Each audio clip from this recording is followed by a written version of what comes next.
Look inside your tiny mind, then look a bit harder.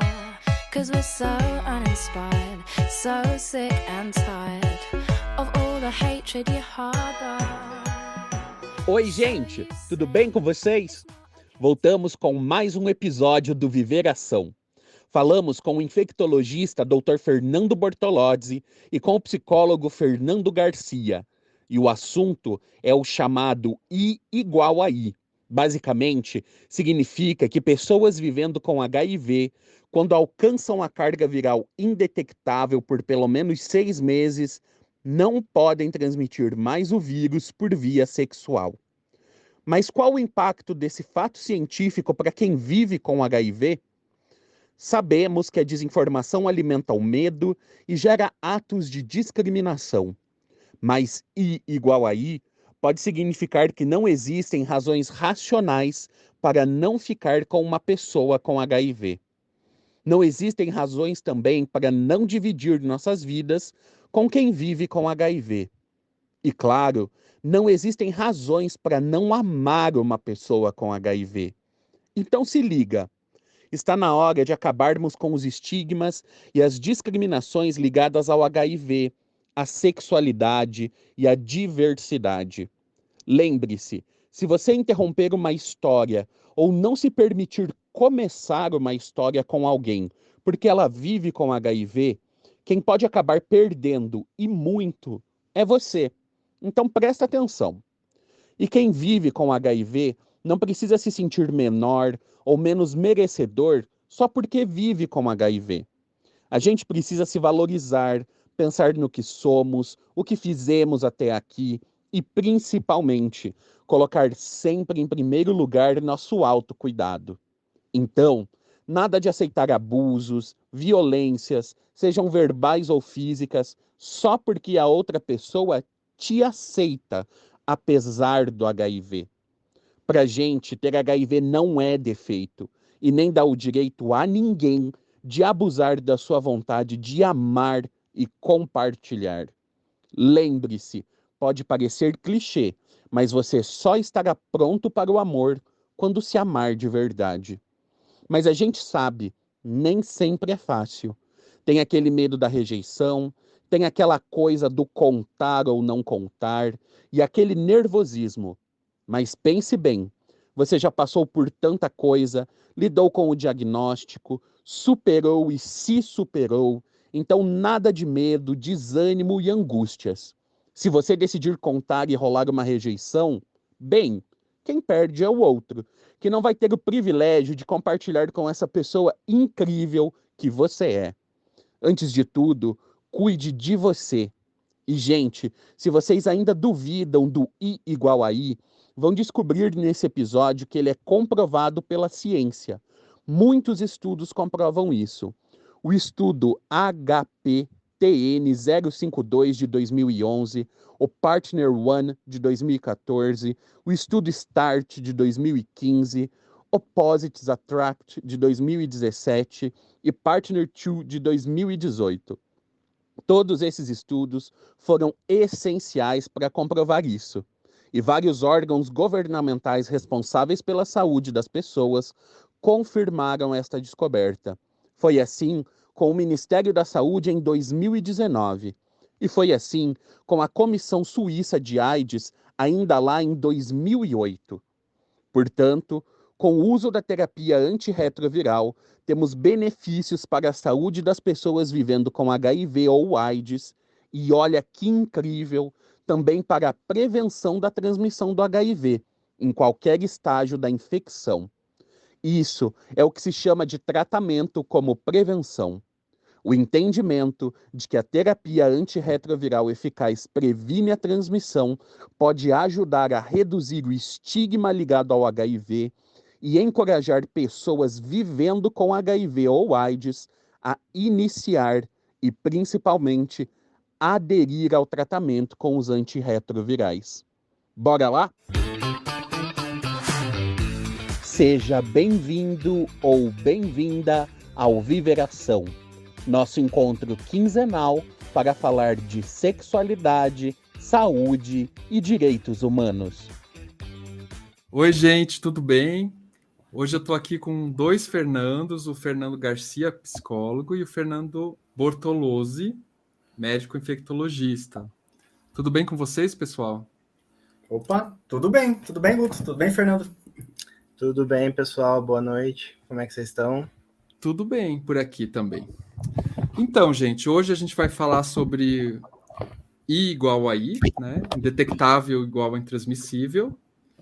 E eu queria, mas antes de começar, eu queria conversar, saber de vocês. Queria que vocês contassem para o pessoal quem são vocês na fila do pão. Então, eu vou começar me apresentando. Guto, meu nome é Fernando Bortolozzi, eu sou médico e infectologista, eu trabalho especificamente com HIV e AIDS, que é a área, inclusive, com a qual eu sou especialista. Sou médico referência em genotipagem do HIV e em genoresistência do HIV também. Eu trabalho aqui em Curitiba, sou médico da prefeitura no COA, sou médico no Hospital Oswaldo Cruz, pelo Estado, e trabalho também na Prefeitura de São José dos Pinhais. Além disso, faço consultório também, com ênfase nas pessoas que vivem com HIV, com o cuidado das pessoas que vivem com HIV. Que legal, que legal. Parabéns. Fernando. É muito Fernando aqui. Muito Fernando, né? Eu sou o Fernando Garcia, eu moro em Maringá, sou psicólogo, psicanalista, sexólogo e trabalho há um bom tempo com a população LGBT. Legal, gente. Então, hoje eu chamei vocês aqui para a gente conversar um pouco sobre o impacto do I igual a I na vida de quem vive com HIV. E também para a gente pensar um pouquinho juntos aqui se esse fato científico contribui para a diminuição do estigma, né? A gente sabe que, infelizmente, ainda existe discriminação, né? Tanto no Brasil quanto fora daqui, com relação às pessoas que vivem com HIV, e a gente tenta informar as pessoas sobre isso, né? Sobre quando a pessoa fica com a carga viral indetectável, faz o tratamento certinho, ela não transmite mais o HIV por via sexual. E isso é muito legal, né? Contribui para a diminuição do estigma. Então eu queria saber de vocês, assim, na opinião profissional, o que vocês acham? Se teve esse impacto ou não? Bom, posso falar primeiro? Então, assim, Guto, com certeza a gente tem que pensar que a literatura já tem mostrado isso para a gente há bastante tempo, né? Já tem perto de uma década em que, olhando lá atrás, né, retrospectivamente, né, desde quando tudo começou lá na África, que eles começaram a ver que os casais soro-discordantes não tinham transmissão entre si, que alguma coisa estava acontecendo nas pessoas que viviam com HIV e estavam recebendo terapia antirretroviral. Então, o que a gente tem hoje em dia, e que é muito bem embasado, é que depois que uma pessoa começa a terapia antirretroviral e tem sua carga viral indetectável por 6 meses, ela não transmite mais o vírus. Em vários lugares do mundo, o início precoce da terapia, inclusive aqui no Brasil, foi por conta disso, né, para tentar diminuir também a transmissão. A gente sabe disso, que aqui um dos motivos pela terapia universal desde 2014 foi para diminuir a transmissão. E é algo que a gente vê muito na prática, né? Tem muitos casais soro-discordantes em que a pessoa que é negativa não usa PrEP e a gente não vê transmissão, de uma forma geral. Entretanto, né, isso é um conceito que a gente vê que quem conhece muito mais são as pessoas HSH, são as pessoas que vivem com HIV, e é um conceito que ainda é um pouco difícil da gente ver bem disseminado nos outros segmentos da população, e infelizmente também um pouco nas pessoas da área de saúde.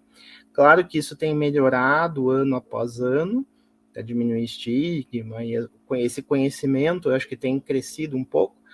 Entretanto, eu acho que a gente está muito aquém de onde a gente precisa chegar, né? Porque eu, geralmente, por exemplo, quando eu falo com os meus pacientes, e uma coisa que geralmente eu bato muito na tecla com eles nas consultas é que, assim, eu faço uma conta com eles. Você mais a medicação, para mim, é exatamente igual a se você não tivesse o vírus. né? Então, você mais o remédio, para mim, é exatamente igual, tudo era antes. E isso inclui também a questão de você não transmitir o vírus para os outros. Essa é uma das formas da gente abordar o paciente. Tem como voltar a ser tudo como era antes, desde que, né, você tomando o seu remédio, as coisas, se vira uma coisa muito medular, né? Você toma o seu remédio assim como você toma banho, assim como você escova os dentes, assim como você faça todas as outras coisas do teu dia a dia, em que você nem perceba o que você está fazendo, e são coisas que não te incomodam no teu dia a dia. Então, eu acho que, assim, a nossa função como infectologistas é devolver para as pessoas tudo que o HIV tirou. E, dentre elas, isso, essa questão da pessoa sentir que ela não transmite mais o vírus para as outras pessoas.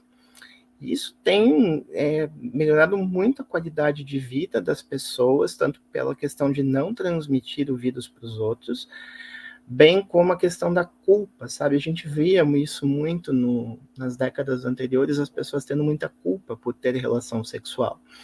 E hoje em dia a gente consegue devolver para o paciente a liberdade que ele tinha antes. Isso é muito legal. É algo muito, do ponto de vista de conseguir garantir que a pessoa tenha tudo que ela, enfim, toda a liberdade que ela tinha antes.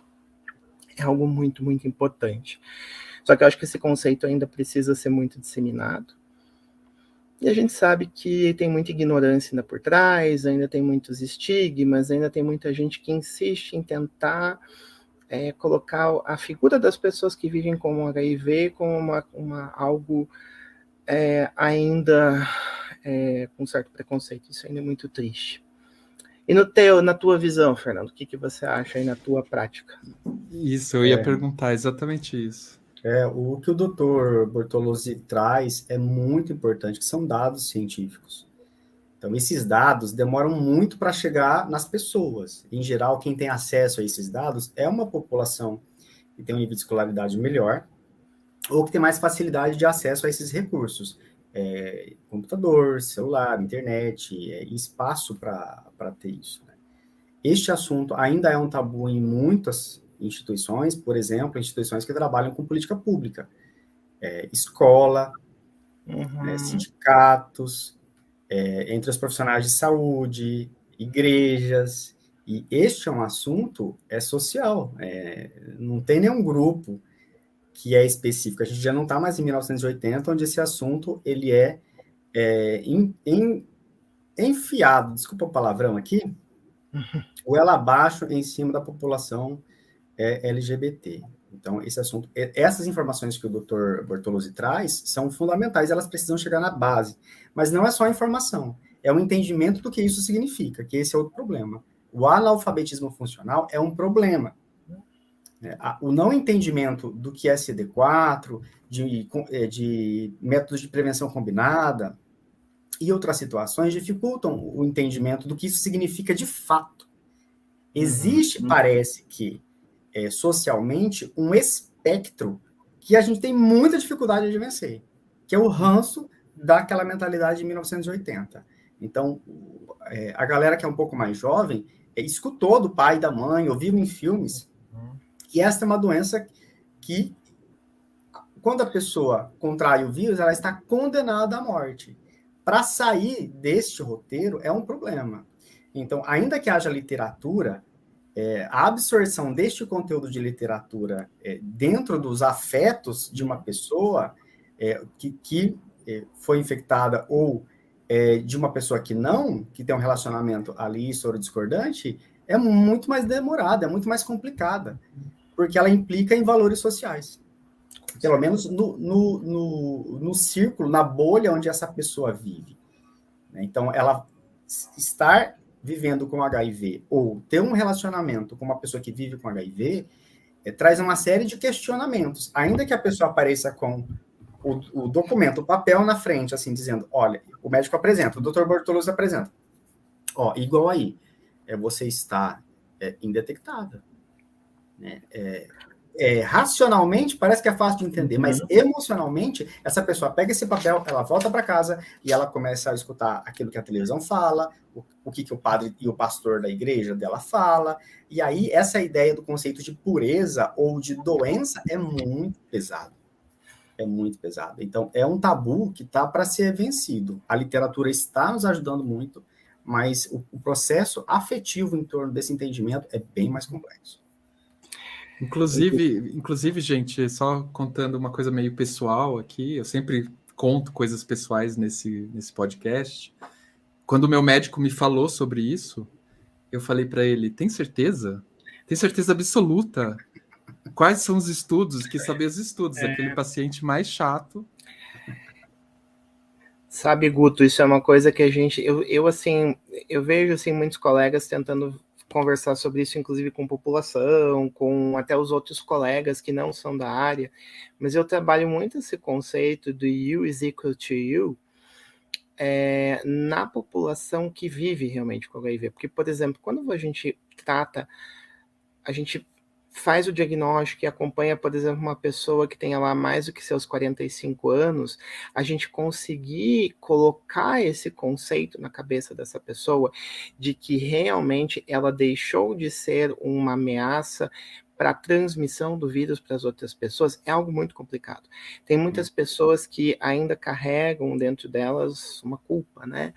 E acabam não conseguindo conceber isso por conta do que foi passado e como essa pessoa cresceu nas décadas anteriores, né? Que nem você mesmo falou, que uma pessoa que vive com o vírus está condenada a ter as doenças que teriam em decorrência da imunossupressão que aquele indivíduo teria caso não tomasse a terapia antirretroviral. E tem pessoas que têm isso na cabeça e tem alguns pacientes que a gente tem que trabalhar isso com eles todas as consultas, que eles têm que se autoafirmar de que calma, vai ficar tudo bem, já tá tudo bem, mas assim, as pessoas mais velhas, não gosto muito desse termo, mas assim, com mais do que 45 anos, são pessoas que muitas vezes com elas mesmo elas estando indetectáveis, a gente tem que às vezes trabalhar isso, porque a sociedade colocou na cabeça delas que elas, abre aspas, não são pessoas como as outras.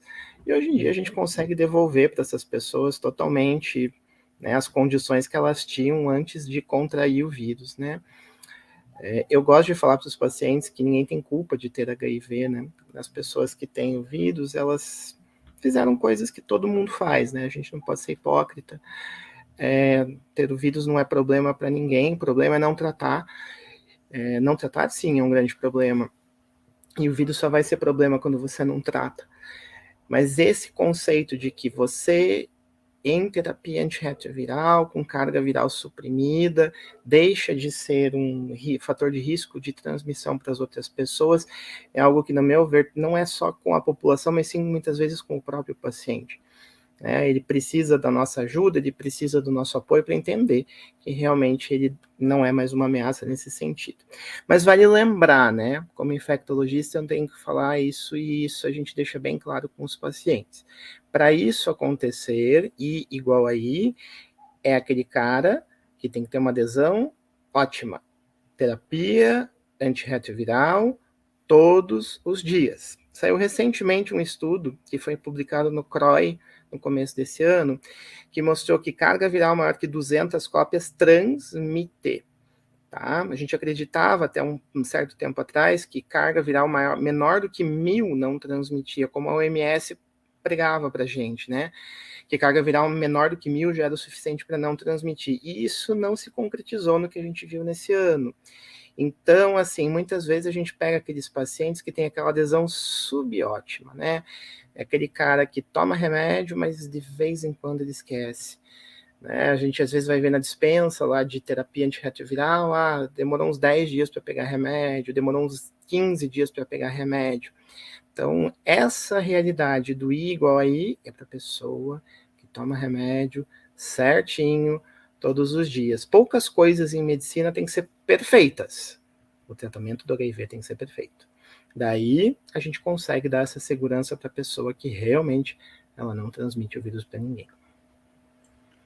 Fernando, você acha que, no caso do estigma com relação ao HIV, acontece uma certa introjecção, a pessoa acaba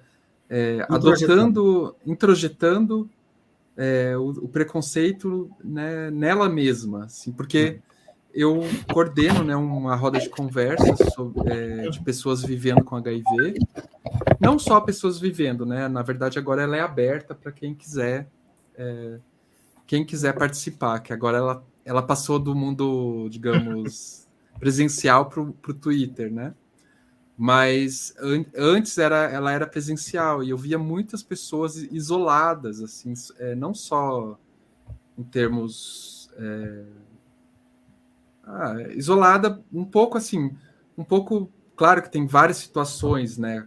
Por exemplo, a gente pode falar, uma pessoa de classe média tal, é muito mais fácil lidar com a infecção do HIV, provavelmente, talvez. Agora, num contexto de um bairro onde as pessoas falam, tem fofoca e tal, e aí algumas pessoas assim mais velhas, inclusive, algumas vezes isoladas socialmente, assim, e emocionalmente mesmo. E aí a gente tinha um trabalho de conversar com essas pessoas e a gente via que elas mesmas se fechavam. Sim. Ter acesso à informação nem sempre significa fazer a adesão ao tratamento, né? O doutor acabou de falar isso. As redes sociais facilitam muito o acesso. Hoje, uma pessoa que mora lá no interior do Rondônia tem acesso à internet, ela pode ter acesso a esse podcast, por exemplo, né? E isso não significa que ela vai aderir ao tratamento. Então, há algumas dificuldades aí no meio. A pessoa pode já ter comorbidades anteriores, ela já pode ter algumas doenças anteriores, que pode ter problemas sociais, marcadores sociais complexos, por exemplo, questões vinculadas à etnia, questões econômicas, questões de escolaridade, entre questões de saneamento básico, que família vive, estrutura familiar, enfim, um monte de coisa transversal que se implica. Há um espectro social, sim, que introjeta na pessoa o sentimento de culpa, e isso é horrível. É uma herança de décadas atrás, a gente não superou isso ainda, isso é muito forte. Estamos tentando superar, e qual é o maior risco? É a pessoa entrar em uma neurose de compulsão pela informação. Então, o doutor Bortolo estava dizendo, eu preciso trabalhar com isso toda vez que o paciente vem aqui. Você vê que o paciente desenvolveu uma compulsão pela informação. Eu preciso da validação médica. Se eu não tiver o sim do doutor, eu não consigo me relacionar bem com o meu corpo, eu não consigo me relacionar bem com uma outra pessoa, eu não consigo rezar, eu desenvolvo aí uma compulsão por comida, ou de autodestruição. O Freud fala em pulsão de morte. Então, é preciso lidar com isso. A gente tem muito a superar, e é preciso fazer com que a informação, além de racional, ela se torne afetiva. E aqui, a presença de um profissional para fazer isso é muito importante. O papel do profissional, o jeito como ele fala, como ele lida com isso, é muito importante para que a pessoa se sinta segura na informação e também no afeto, no que toca a I igual a I. Uma coisa importante, né, que você falou, é que eu acho que as pessoas têm que ter isso na cabeça, que ter HIV não faz ninguém nem melhor e nem pior do que ninguém. A gente tem que deixar isso como...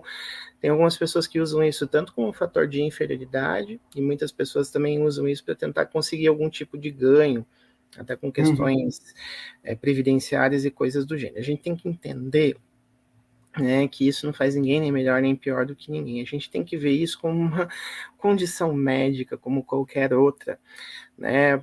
Eu garanto para vocês que tem pessoas que tenham várias outras doenças em medicina e que também tomem medicação todos os dias e também tenham que fazer exames com certa frequência e também precisem de certos cuidados até maiores do que com o vírus, com a infecção pelo vírus controlada, né, que é o que a gente vê na maioria dos casos, e esse estigma não existe, né? Então, assim, a questão de enxergar o HIV como uma condição crônica é algo aonde a gente precisa chegar na cabeça das pessoas. Uma condição crônica controlada está controlada, tanto para você quanto para as pessoas com quem você se relaciona. E tirar esse tipo de estigma é algo que vai demorar muito tempo ainda, porque foi semeado na cabeça das pessoas uma culpa que não existe, né? Então, assim, A questão de culpabilizar a pessoa, eu acho que isso precisa cair, as pessoas precisam começar a entender aquilo que eu comentei, ninguém tem culpa de ter o vírus. E isso tem que sair de dentro da pessoa e entender que realmente isso não é um fator de inferioridade. Né? As pessoas têm que entender que é algo que hoje em dia está muito controlada, é muito possível de ser controlado com terapia antirretroviral. Porém, Fernando, tem uma outra coisa que precisa ser falada, é que assim, as terapias que as pessoas usam não são todas iguais. Né? A gente tem vários tipos diferentes de terapia antirretroviral que as pessoas podem usar. A gente tem pacientes que pegaram o vírus em várias décadas diferentes. Eu tenho pacientes que pegaram o vírus na década de 80 e estão, né, em terapia antirretroviral até hoje, com esquemas diferentes, de acordo com o padrão virológico de cada um. Entretanto, tem muita gente por aí ainda que faz uso de terapia antirretroviral que não é isenta de efeitos adversos. E isso, às vezes, ainda é um fator complicador muito importante para a gente conseguir sedimentar isso de que a terapia antirretroviral tem que ser uma coisa medular na pessoa. E tem que ser uma intervenção inócua, né, sem efeito adverso.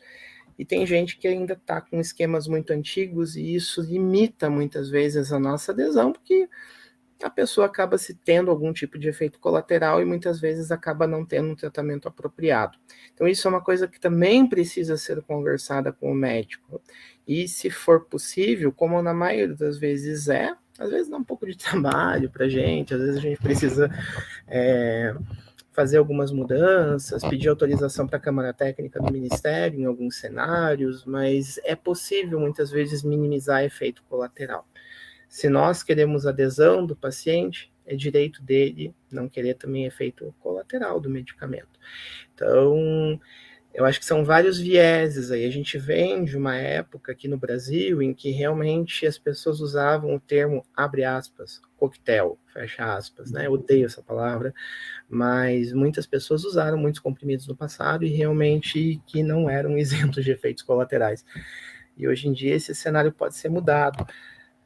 E isso é uma coisa que não é todo mundo que está bem acomodado ao seu remédio, né? Tem pessoas que precisam melhorar a sua relação com o remédio para que as coisas fiquem bem. Então, são vários pequenos fatores que a gente precisa ajustar até chegar ao I igual a I para todo mundo.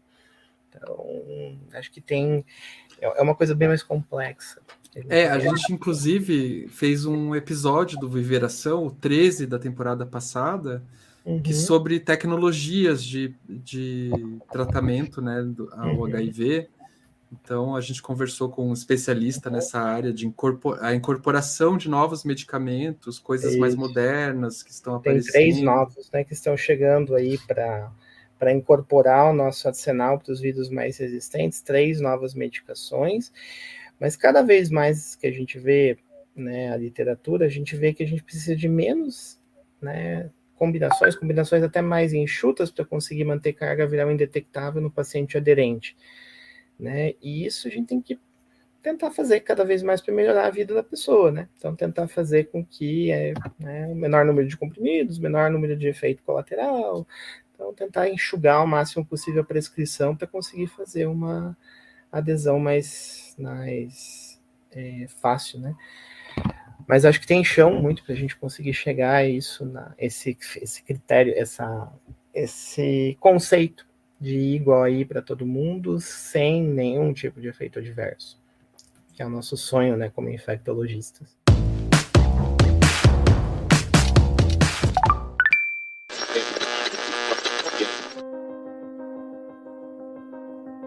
O Viveração precisa de você. Temos atualmente uma epidemia de HIV concentrada na população negra, jovem e gay do Brasil. Essas populações são também as mais atingidas pelos casos e pelas mortes em decorrência da AIDS.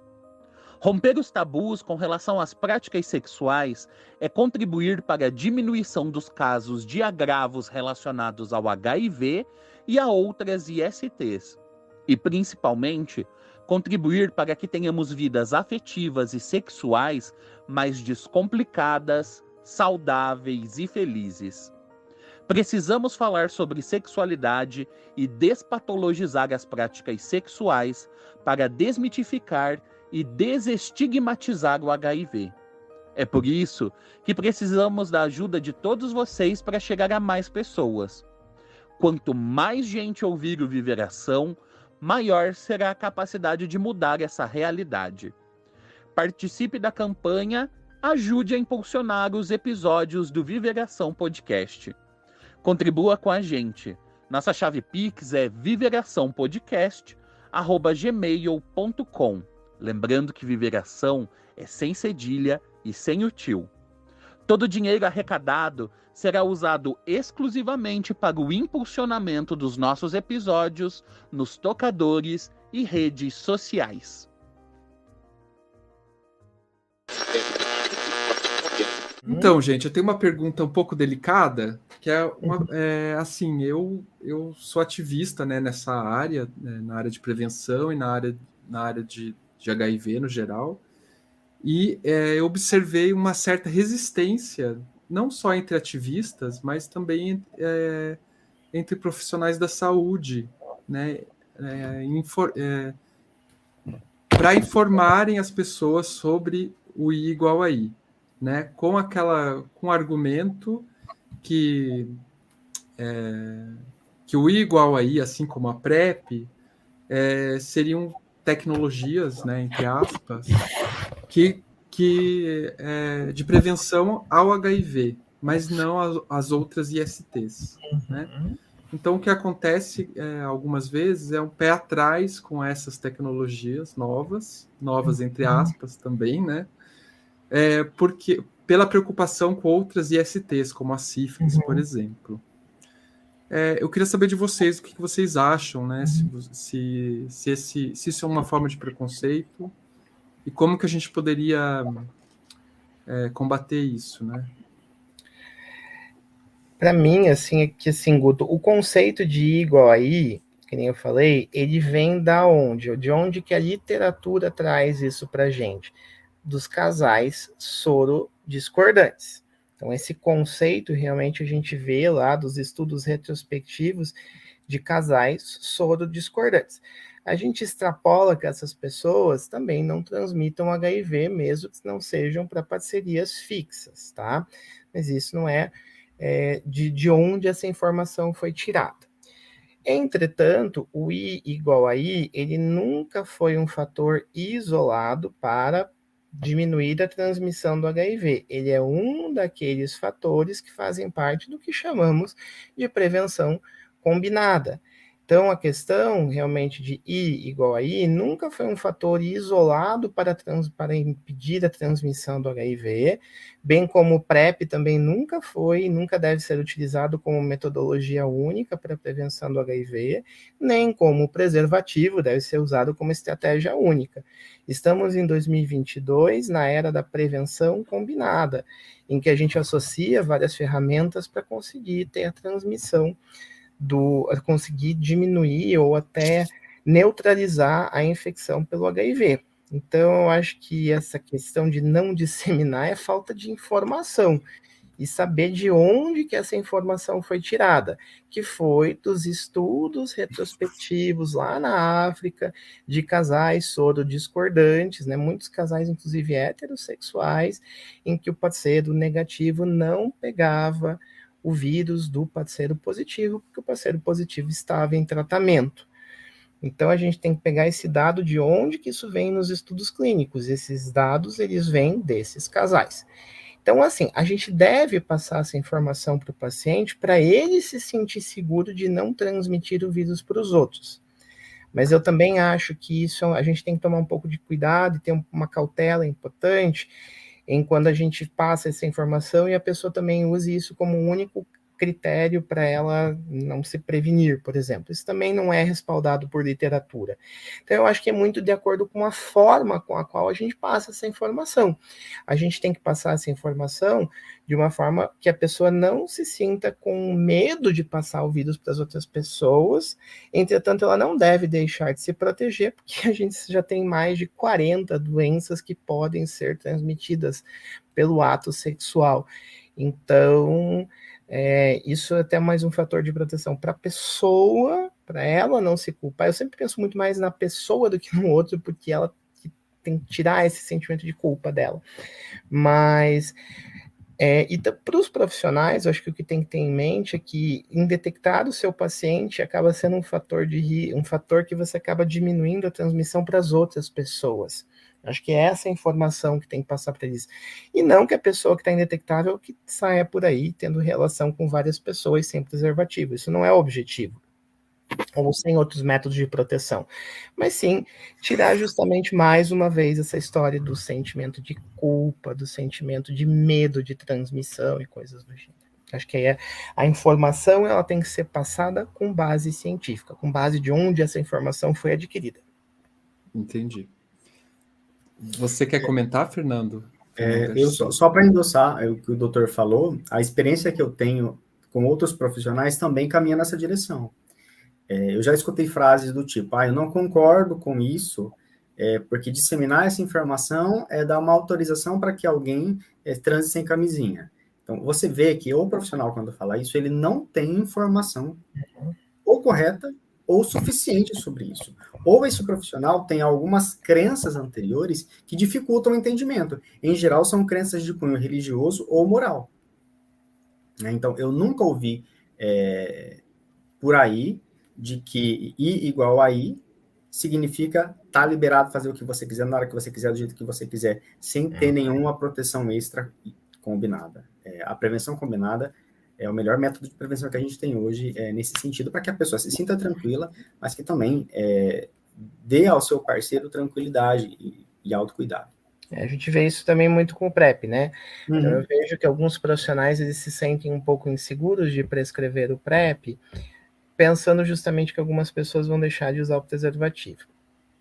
Eu também tenho um pouco esse medo, mas por um outro lado, na verdade não é questão da gente estimular o não uso do preservativo. Um pouco que eu tenho de receio é a forma que essa informação chegue na pessoa, por exemplo. Porque assim, o PrEP ele nunca foi estudado com esse objetivo de substituir o preservativo, né? Essa metodologia ela veio por quê? Porque se o preservativo fosse tão bom, a gente não estava tendo uma curva ascendente na transmissão, como a gente estava tendo no início da década passada. Então, ele veio com uma estratégia adicional para tentar diminuir a transmissão. A gente teve pacientes que pararam de usar o preservativo por causa do PrEP? Não vamos poder ser hipócritas, a gente teve sim e tem todos os dias, mas isso é algo que eu sempre bato nas consultas e falo, isso não é algo respaldado pelo CDC, né, que é o nosso órgão maior que respalda essas condutas da infectologia internacional. Entretanto, eu vejo muito, sobretudo agora que a gente teve aí os casos de monkeypox que pipocaram aí nos últimos meses, né, agora deu uma baixada no número de casos, mas a gente percebe que ainda tem uma preocupação importante e muito válida de várias pessoas com transmissão das outras ISTs. Então, assim, ao mesmo tempo que a gente tem uma parcela de pessoas que para de usar o preservativo, a gente tem uma parcela de pessoas que intensificou o uso do preservativo. Então, não prescrever o PrEP às vezes, você deixar de prescrever para uma pessoa que já não está usando. Esse é o meu medo, né? Porque tem pessoas que já não estão usando.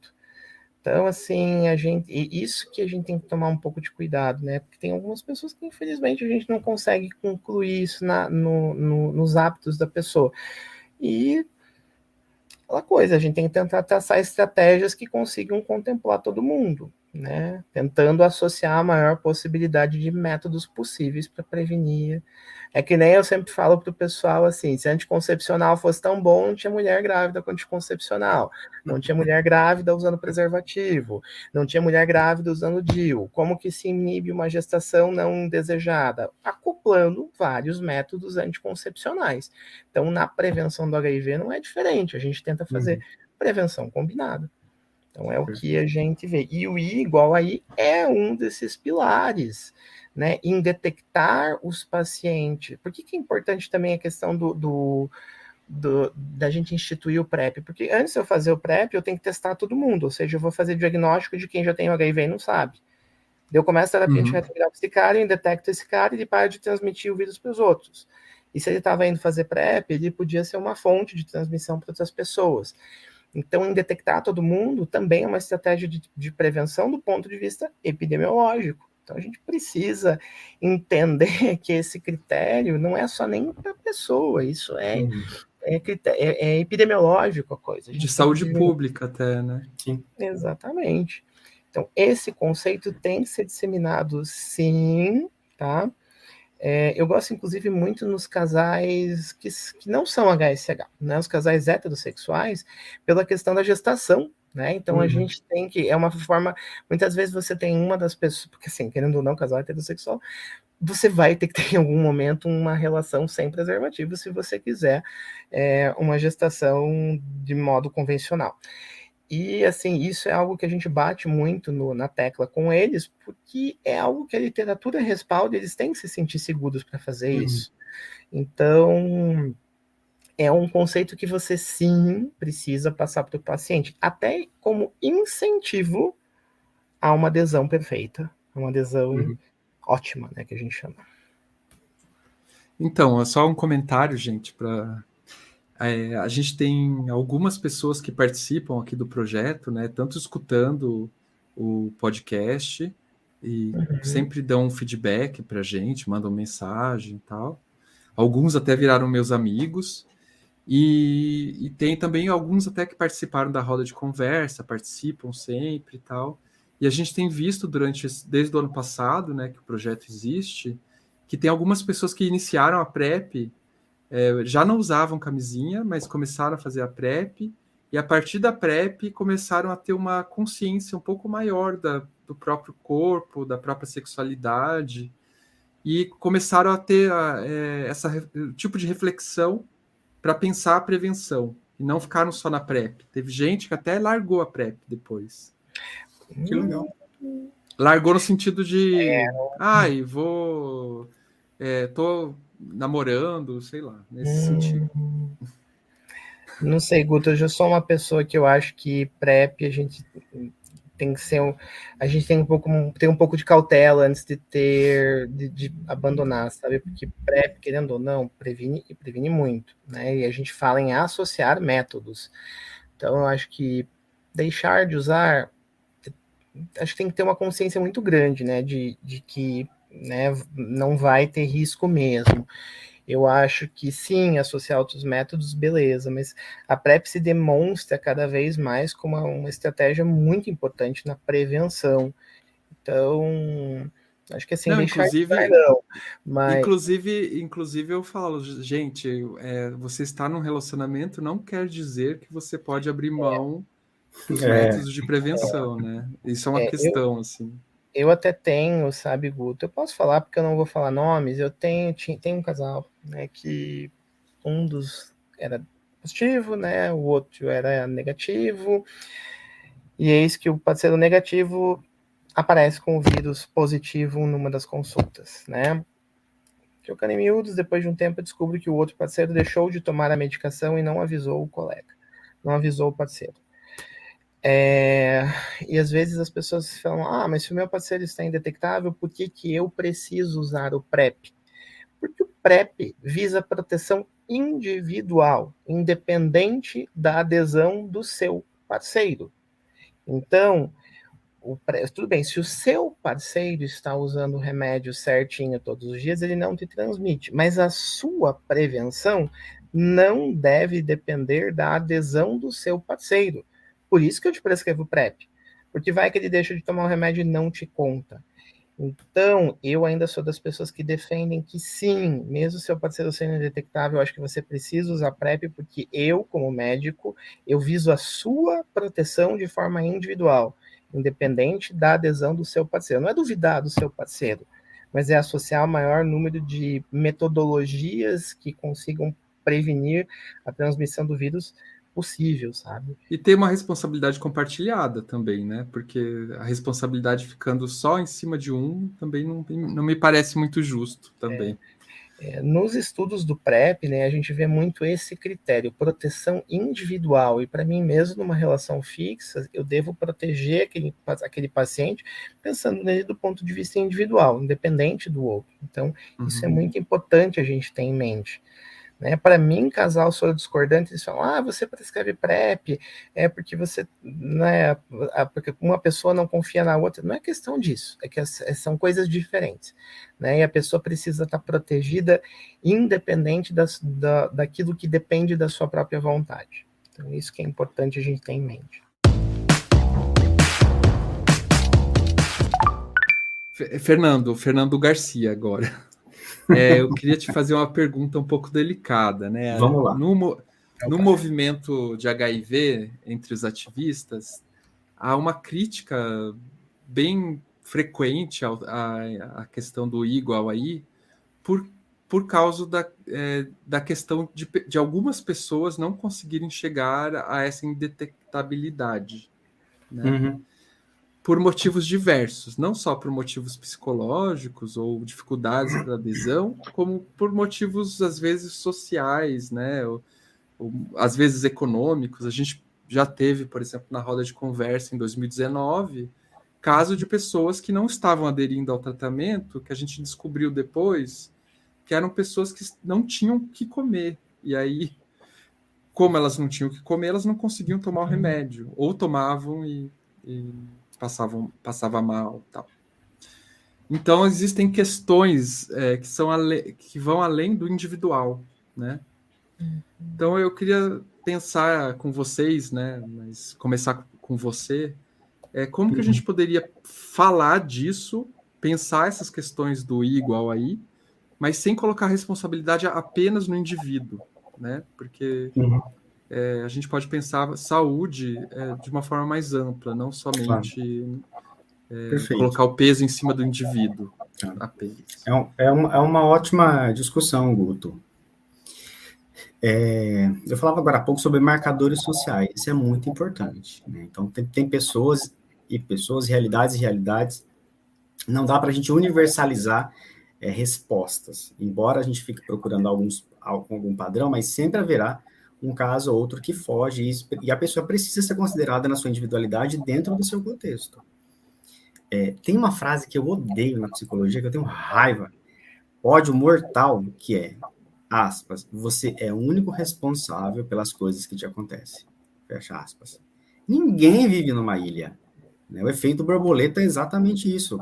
Bateu uma asa lá na China, dá um tsunami aqui no Rio de Janeiro. Então, as consequências dos meus atos, ela tem um fator social, coletivo, mas não só, claro, individual, mas tem um fator coletivo. Essa situação de responsabilidade compartilhada, eu posso te dar como exemplo, onde eu estava agora há pouco, que era na reunião do Conselho Municipal de Saúde de Curitiba, de Curitiba, não estou mais em Curitiba, estou em Maringá. Então, lá se discute política pública.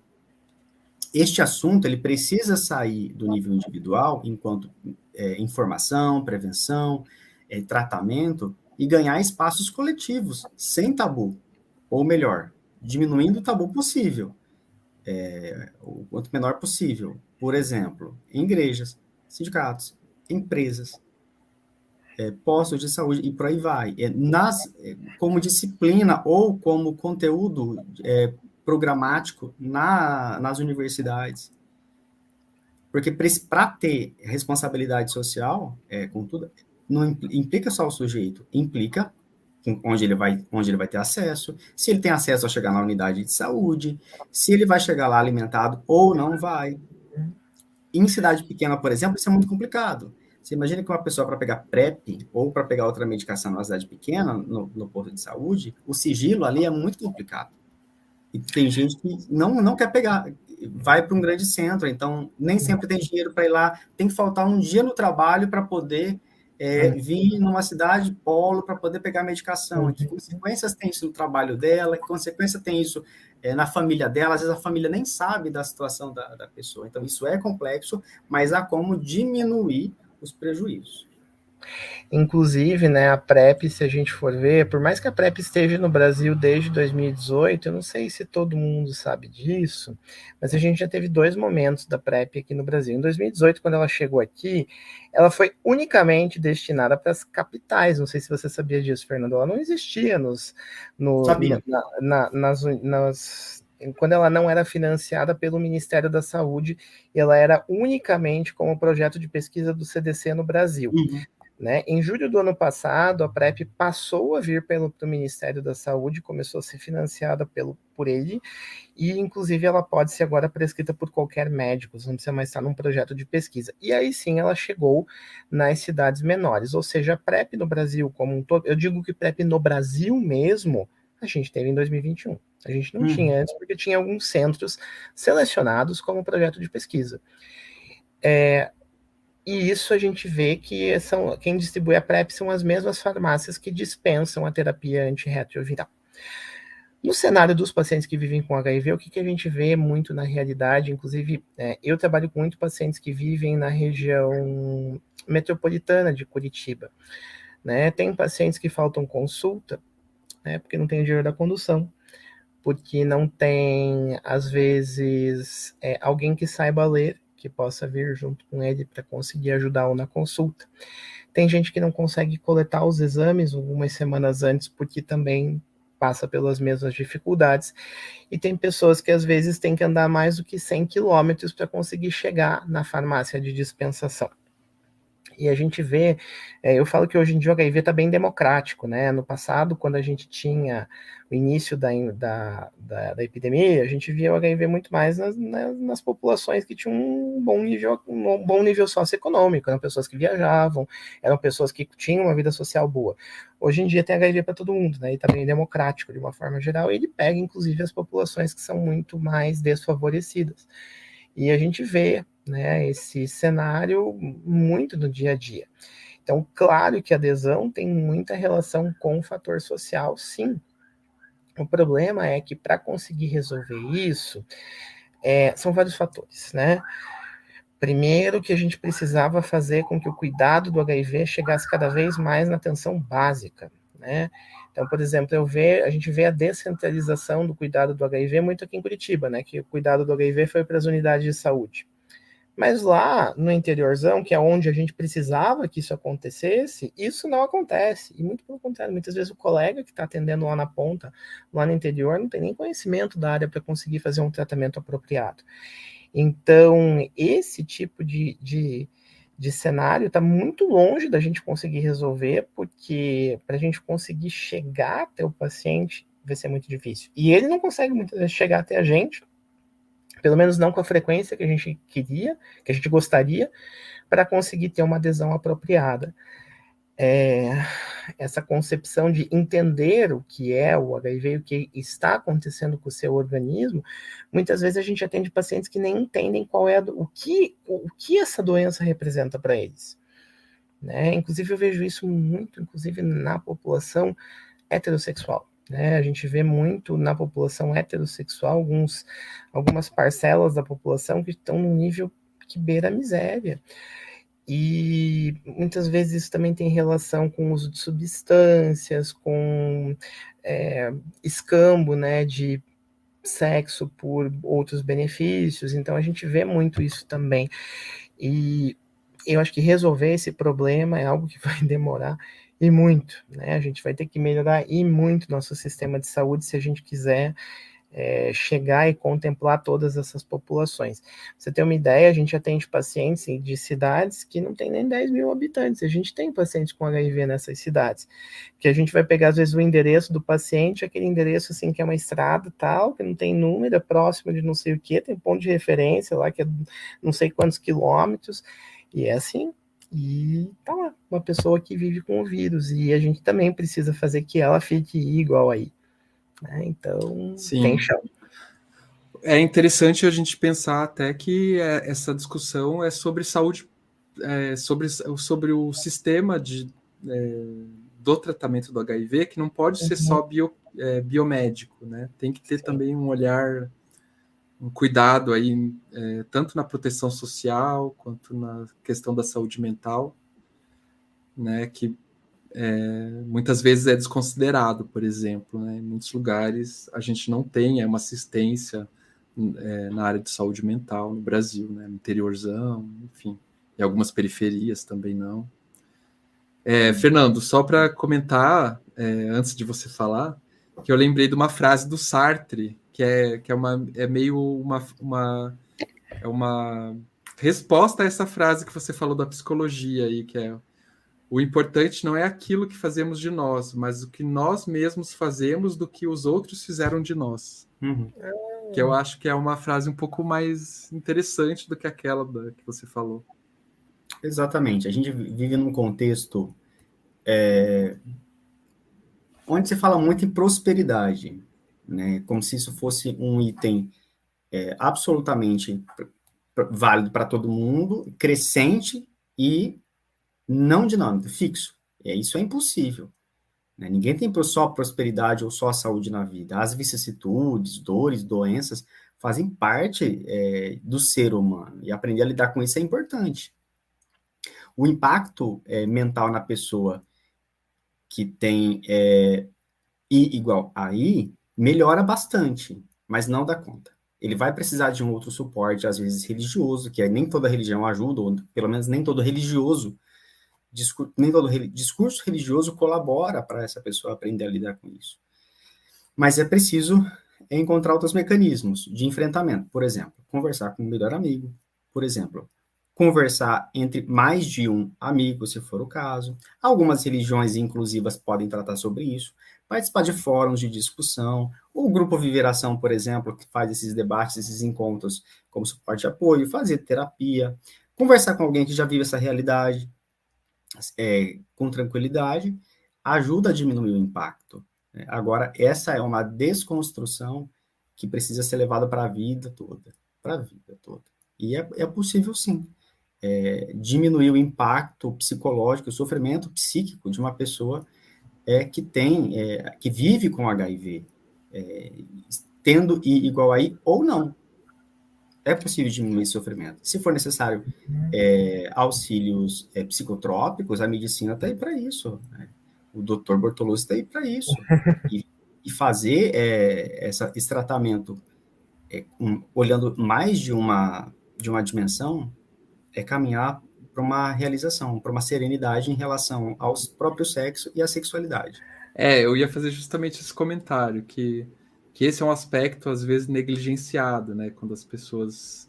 depois que as pessoas ficam indetectáveis, ou mesmo antes, a sexualidade da pessoa que vive com HIV, né? Como que, às vezes, muitas vezes, elas ficam fechadas durante anos, assim. A gente vê muito, principalmente o pessoal mais das antigas, assim.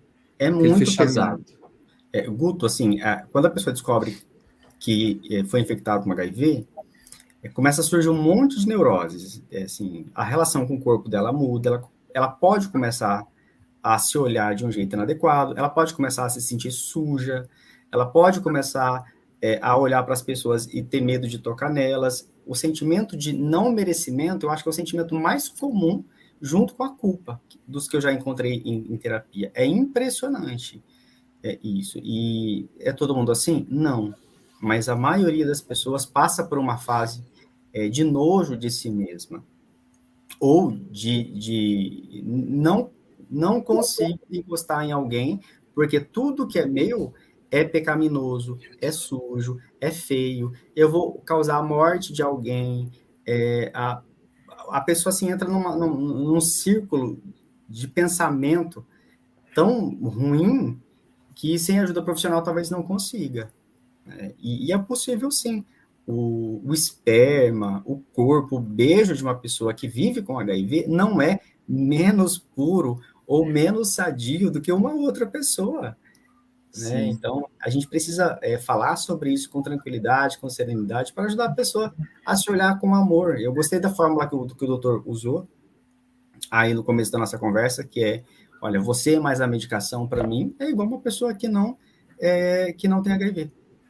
Eu nunca tinha ouvido essa expressão, eu vou adotar por aqui também. É um discurso muito sereno para poder ajudar uma pessoa a se olhar com misericórdia, a se olhar com compaixão, a se olhar com amor e com paciência, sobretudo. Sim. Também gostei bastante, Fernando Bortolozzi. A nossa missão como infectologistas é devolver para o paciente tudo que o HIV tirou. O meu objetivo como médico é tirar dele não só o vírus, não só em detectar a carga viral, mas a pessoa tem em mente que vai ficar tudo bem e vai ficar tudo igual era antes. A gente precisa ter isso em mente. Estamos em 2022, a gente tem a medicina, a gente tem a ciência, a virologia molecular, a gente tem muitas armas do nosso lado que a gente pode fazer com que a vida dessas pessoas fique sem nenhum ônus, sabe? Eu geralmente falo para as pessoas assim, poucas coisas vão mudar na sua vida, né? Uma que você, né, vai ter que tomar alguns comprimidos uma vez ao dia, como se você tivesse qualquer outra doença.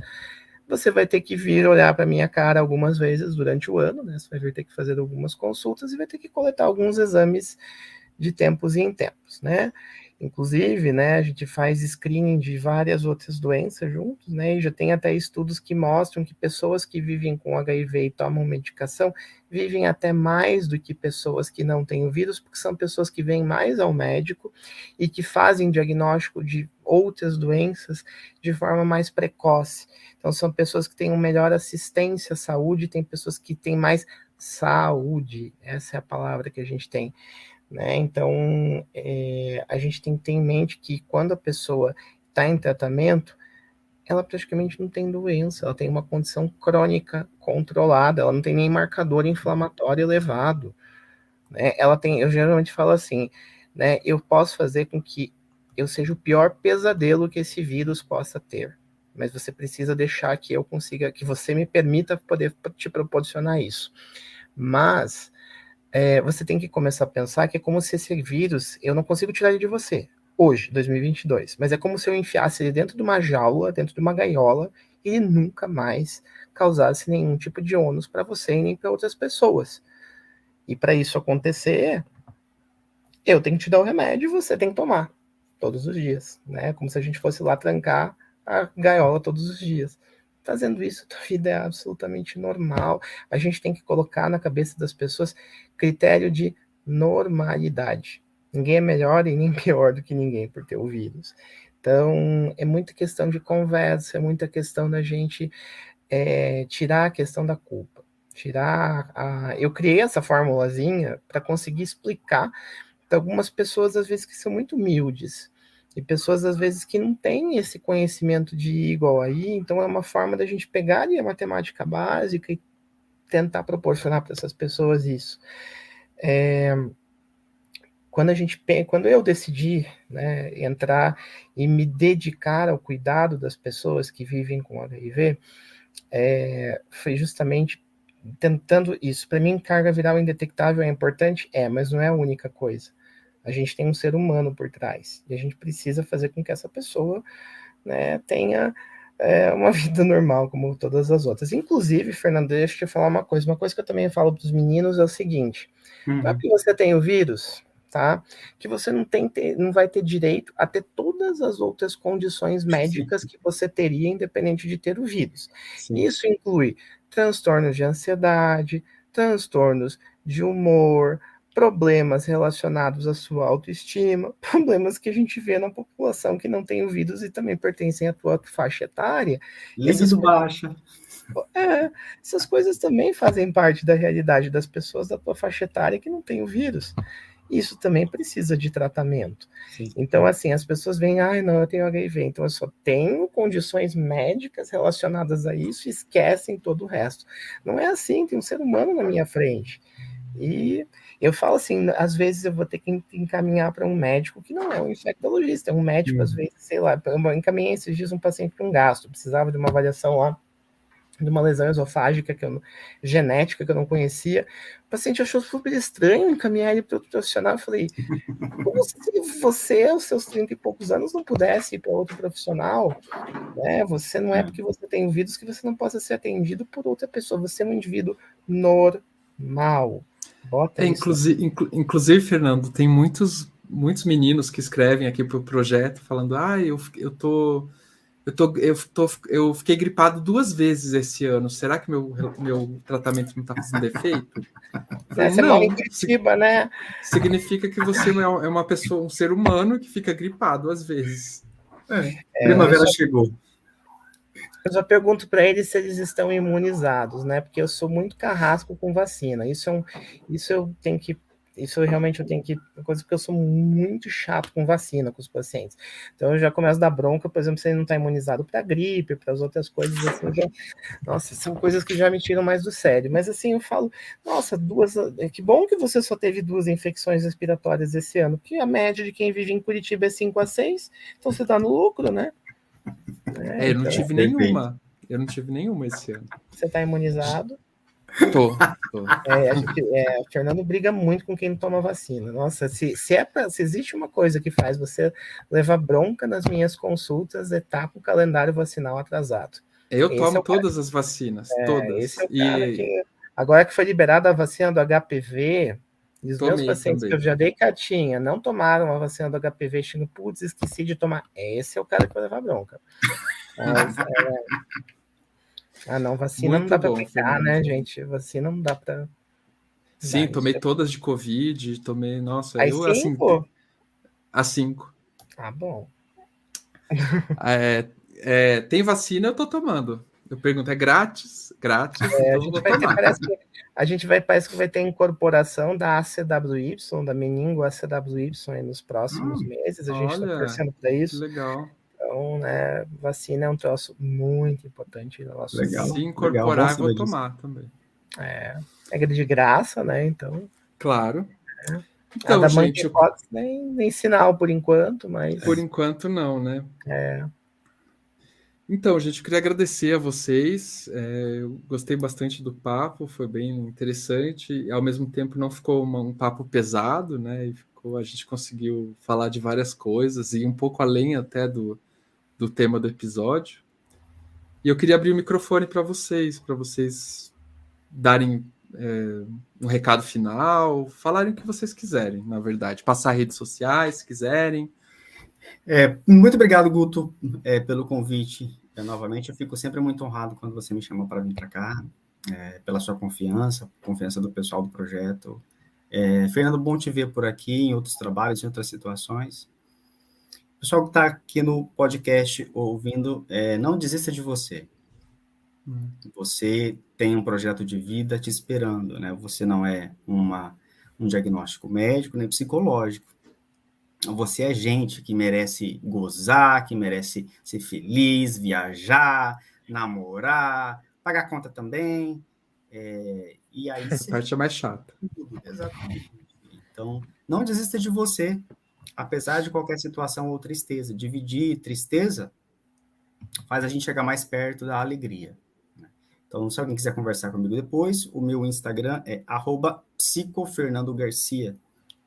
Então, pessoal, já falei bastante, mas assim, primeiro pensar, né? Ninguém é melhor do que ninguém por ter isso, por ter o vírus, né? Isso é uma condição que a gente consegue fazer com que fique tudo bem, né? Viva a sua vida, né? Se você está indetectável, né, fazendo tratamento, tá tudo bem e vai continuar tudo bem. Se você não está, né, indetectável, né, é hora às vezes da gente conversar e tentar mudar o destino da tua história, né? A gente tem a vida inteira pela frente, e isso hoje em dia é possível com tantas ferramentas que a gente tem em 2022. Então, culpa é uma coisa que geralmente eu falo, né, é proibido a gente pensar isso, né, inclusive nas minhas consultas eu falo isso com as pessoas. Culpa é um sentimento que a gente não deve ter, né? Ninguém tem culpa de ter o vírus. E, gente, né, a gente tem que pensar que isso aí é só um vírus, olha o tamanhozinho dele. A gente tem que saber deixar ele no seu devido lugar e isso não impactar a sua vida. Tratar e fazer de conta com que ele nem exista, né? Ou seja, se ele está indetectável, para mim, é como se ele não existisse. Então, a gente tem que pensar isso e tentar tirar esses estigmas, e essa é a mensagem final que eu tenho aí para dar. Eu não sou uma pessoa que tem muita rede social, não sou muito ligado nisso. Eu tenho Instagram, meu Instagram é @ferbortolozzi, não tenho Twitter, tá? Não tenho Instagram, meu Instagram é pessoal, não tenho Instagram profissional também, né? Não sou muito desses, né, dos colegas aí que tem perfil cheio de artes visuais, as coisas do gênero, mas tem os meus contatos aí, o Guto marca depois aí as minhas redes daí, tá bom? Qualquer dúvida, estou à disposição. Então é isso, gente. Até o próximo episódio. O Viveração tem como coordenador e gestor de redes sociais Augusto Mena Barreto. Breno Gonçalves da Silva como auxiliar de coordenação e também gestor de redes sociais. Guilherme Mendes Muniz na edição de som e mixagem. Breno Otávio Camargo como designer gráfico e Matheus Freitas nas locuções das vinhetas de abertura e encerramento dos episódios. A segunda temporada do Viveração tem o apoio e o financiamento do Fundo Positivo.